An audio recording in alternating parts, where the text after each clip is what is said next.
एक बड़ी बात जो मुझे छाती पीट के कहनी है कि पूरी साहब ने मेरा बंगाल लैंसर्स का मिलिट्री शर्ट पहना था, मिर्च मसाला। इससे बड़ी बात मेरे लिए, क्योंकि मैं बौना हूँ, वो बहुत बड़े दिग्गज रहे हैं, और दूसरी बात उनका ईशान की तरफ का प्यार, क्योंकि मैं भी को पेरेंट था बेसेंट मॉन्टेसरी स्कूल में। बहुत नज़दीक से उनको एक सामान्य पापा की तरह आकर हर चीज़ में अपना फर्ज निभाकर स्कूल को आगे जो बढ़ावा दिया उन्होंने, वो दर्शनीय है। इससे ज़्यादा मैं कुछ बोलना नहीं चाहता, क्योंकि छोटी उम्र छोटी बात होनी चाहिए। महाराज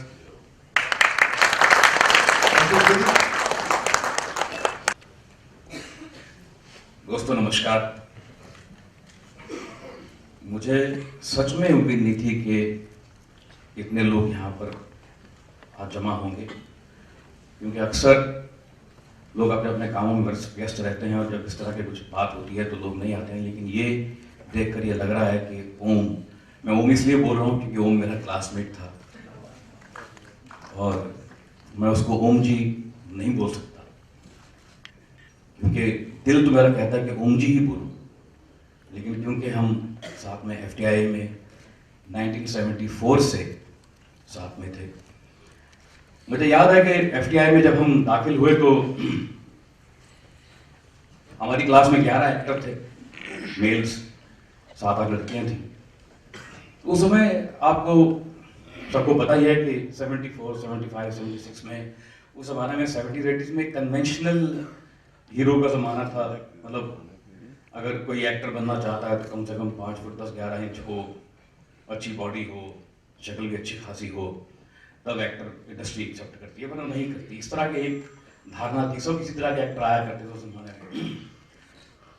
तो जब सिलेक्शन हुआ तो 10 एक्टर तो वहाँ पहुँच गए टाइम पर एफटीआई में, जो डेट थी एंट्रेंस के उसके हिसाब से। लेकिन एक जरा देर से पहुंचा, वो मैं था। अब क्योंकि मेरा नाम राकेश बेदी है तो पता नहीं ये कैसे धारणा ये फैल गई कि राकेश बेदी कुछ कबीर बेदी का लगता है। तो लोगों ने अपने मन में ही एक इमेज बना ली कि 5 फुट, बाकी जितने भी थे वो सब 5'11" से कम कोई नहीं था, सब लंबे चौड़े थे, एक मैं ही सबसे छोटा था। तो लोगों को लगा कि ये भी जो राकेश बेदी आ रहा था शायद ये भी कबीर बेदी की फैमिली से है, ऐसा कुछ धारणा पता नहीं क्यों बन गई। तो उनको लगा कि एक 6 फुटा नौजवान कोई आएगा। तो मैं 1-2 दिन जब लेट पहुंचा, मैंने क्लास में एंट्री मारी, तो उसके बाद मुझे अभी याद है कि वो मुझे कोने में कहीं मिला और उसने कहा, एक मोटी सी गाली दी पंजाबी में, ओए तू राकेश बेदी है? मैं कहा हाँ जी। फिर तेनू देखना मैं। तो मेरा क्यों डरे हुए थे मुझसे तुम? बोला नहीं यार, हमको लगा कि कोई कबीर बेदी का वो आ रहा है। तो क्यों, क्या उस वक्त क्या होता है कि जब आप क्लास में जा रहे होते हैं, एक कंपटीशन की बड़ी भावना होती है कि कहीं ये मुझसे आगे ना निकल जाए, इसको जल्दी काम ना मिल जाए, ये कुछ ज्यादा आगे ना बढ़ जाए जिंदगी में। तो इस तरह की एक फीलिंग सब में होती है, क्योंकि आप दोस्त तो बने नहीं होते, पहला दूसरा दिन नहीं होता है क्लास में। और दूसरी बात जिसको देख, जब मैं अभी भी सोचता हूँ मेरी आंखें गीली हो जाती हैं। एफटीआई में एक दिन ओम ने ऐसे ही सुबह जिक्र किया कि यार आज मेरा बर्थडे है। तो हम सब ने कहा यार, मैं भी उसके साथ था, 3-4 लोग थे, मैं था, सतीश शाह था। हमने कहा यार ओम, आज तो केक होना चाहिए। बोला हाँ केक होगा शाम को, डेफिनेटली केक होगा। मैंने कहा पक्का? बोला हाँ हाँ केक का इंतजाम मैं करूंगा, आज मेरा बर्थडे है यार, बड़े दिनों से केक भी नहीं काटा। और आजकल जिस तरह की प्रथा है, आजकल किसी भी घर में बच्चे का बर्थडे हो तो केक फौरन आ जाता है, लेकिन उस जमाने में इस तरह से नहीं होता था। हमको लगा भाई आज एफटीआई में जब हमारी कड़की का जमाना था, खाने के पैसे कम होते थे, मुश्किल से गुजारा होता था, उस वक्त उन दिनों में केक मिलेगा शाम को, तो एक बड़ी एक आशा सी शाम तक बनी रही कि आज शाम को केक खाने को मिलेगा। ओम अरेंज कर रहा है कहीं से एक, मतलब पार्टी, छोटी सी पार्टी और केक। शाम के मेरे रूम में बैठे हुए थे 2-3 लोग, शाम के 7-8 बज गए, ओम का पता नहीं, और उस जमाने में मोबाइल वगैरह था आपको पता थे ही नहीं।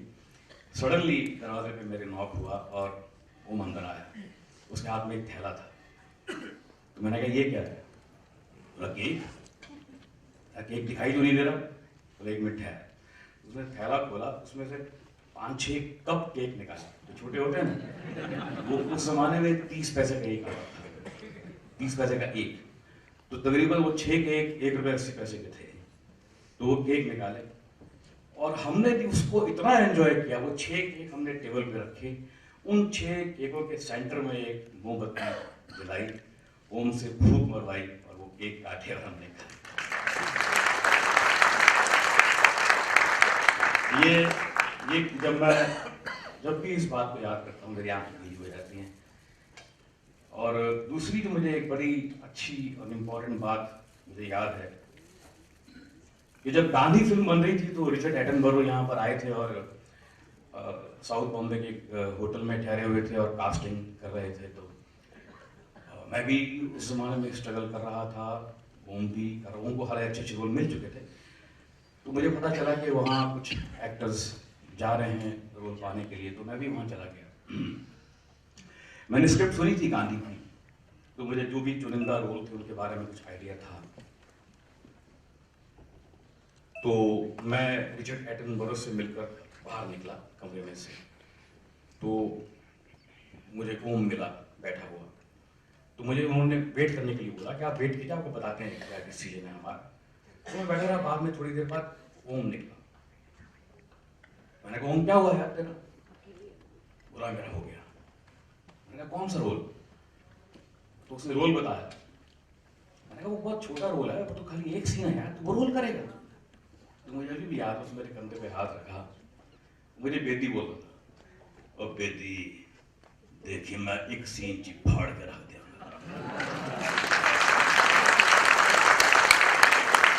और मुझे इतना अच्छा लगा कि आज ये फोटो जो है ये उसी सीन की है, ये यहाँ लगी है।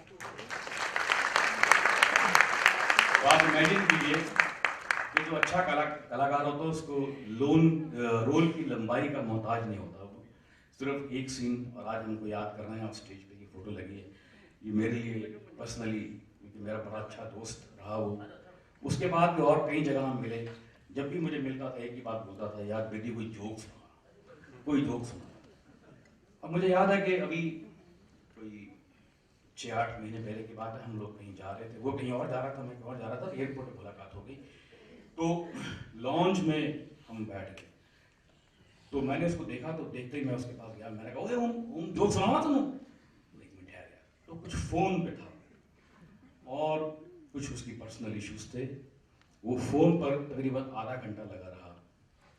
और मुझे अफसोस है ये फ्लाइट अनाउंस हो गई, मुझे जोक सुनाने का टाइम नहीं मिला उसे।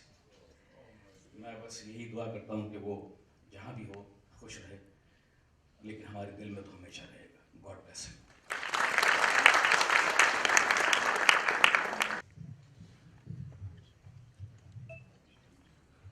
एक एहसास है, रूह से महसूस करो, हाथ को छू के इसे रिश्तों का इल्जाम न दो। आई डोंट नो कि मेरा उनके साथ जो संबंध था उसे मैं किन लफ्जों में बयां करूं, वो रिलेशनशिप था, वो किस तरह की फ्रेंडशिप थी। बिकॉज कई सालों तक हमने कभी इकट्ठे काम नहीं किया, 25 साल। एक चीज जो हर साल मुझे उनसे मिलती थी वो थी झप्पी, और ऐसी जादू की झप्पी मुझे और कोई नहीं देता था। कई सालों तक वो झप्पी हमेशा मुझे मिलती रही, लेकिन उनकी जो लाइनें थी वो बदलती थी। और वो रिलेशनशिप कुछ इस प्रकार था। पहली मुलाकात थी, Rajat have we work together? नहीं हो जी। 2 साल बाद, Rajat we have not work together? नहीं हो जी। 2 साल और बीत गए, Rajat we must work together. 2 साल और बीत गए, Rajat why are we not working together? कई और साल बीत गए, मैं क्या Rajat we have to work together. 2 साल पहले ये मौका मिला, हमने सिर्फ एक ही सीन किया था और 5 मिनट में खत्म। तो मेरे पास आए कहे कि रजत ए कोई गल हुई तो आऊं खत्म हो गया। तो मैं क्या, मुझे क्या करे, पर मेरी ख्वाहिश पूरी होगी। लेकिन उन्होंने सिर्फ एक चीज कही, कोई नहीं ड्रिंक तब बनती है शाम को, आ जाइए मेरे कमरे च। That was my relationship.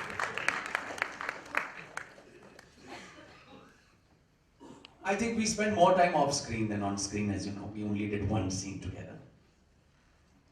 But वो शामें वो जरूर याद है।